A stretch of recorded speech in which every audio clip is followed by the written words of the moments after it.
The PBA does not know what to do. Jason Belmonte is running scared. Why watch another video of him or professionals like him showing their elite skills when you can watch me suck at bowling?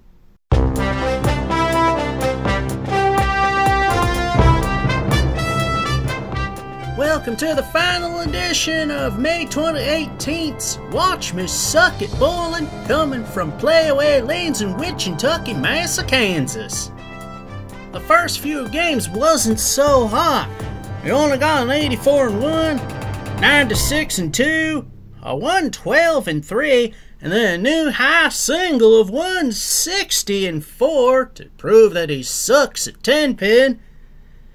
So how will game number 5 go? Will the momentum continue or will it fall apart?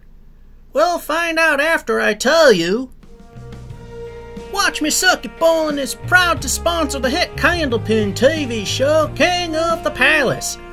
Watch a bunch of city slickers up in the Northeast huck tiny balls at sticks that stand on their ends.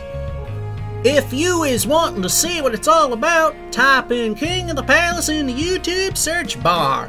If you like what you see and want to subscribe, go to youtube.com/newpalacelanes. Hit that subscribe button and that notification bell thingy so you know when the next video is out. And now, a final game from Winchentucky. Last game for me. Ball 1.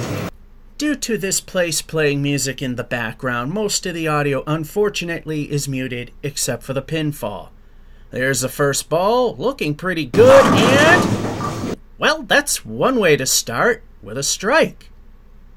For those of you who like the pin setters, here's the AMF setting a new set of pins. And there you go.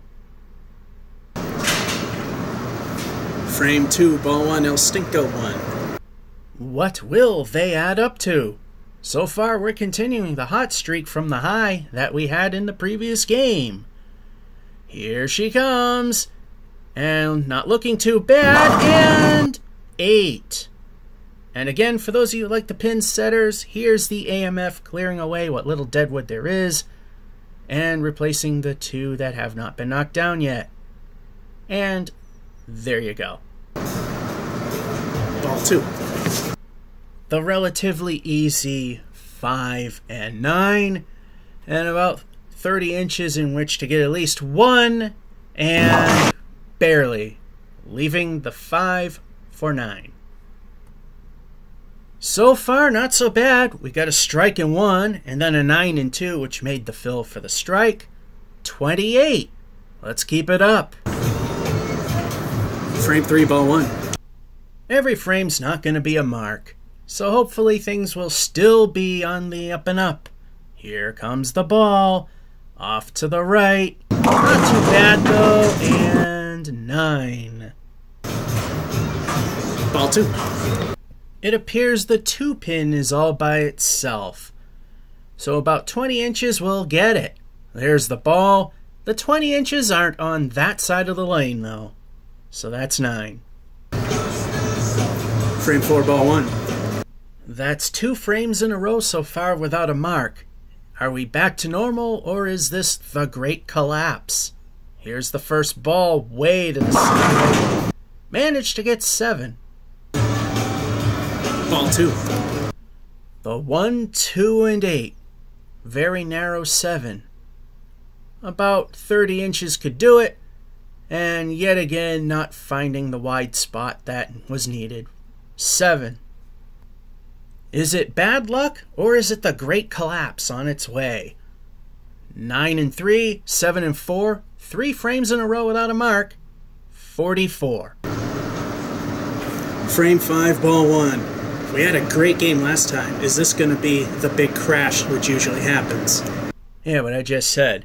Fortunately, there was a little bit of very indistinguishable music, so we could go that long without the edit. And nice try, but not quite. Ball 2. The 6 and 9, kind of an unusual combination. But, once again, very gettable. looking pretty good, and spare. Frame 6, ball 1, El Stinko the bonus ball. At this point, you know what I'm going to say. Say it with your computer now.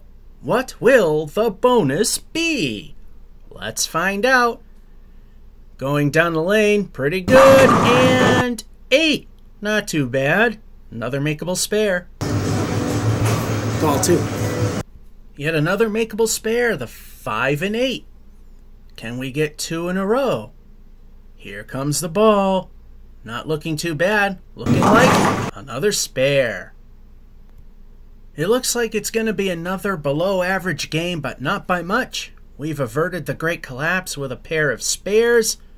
72 with another El Stinko the bonus ball to come. Frame 7, ball 1, El Stinko the bonus ball. So what will the bonus be on this one? They haven't been all that bad so far. Here she comes. Looking pretty good. Little full. But got 9. Ball 2. So we got one pin standing all by itself. 20 inches in which to get it.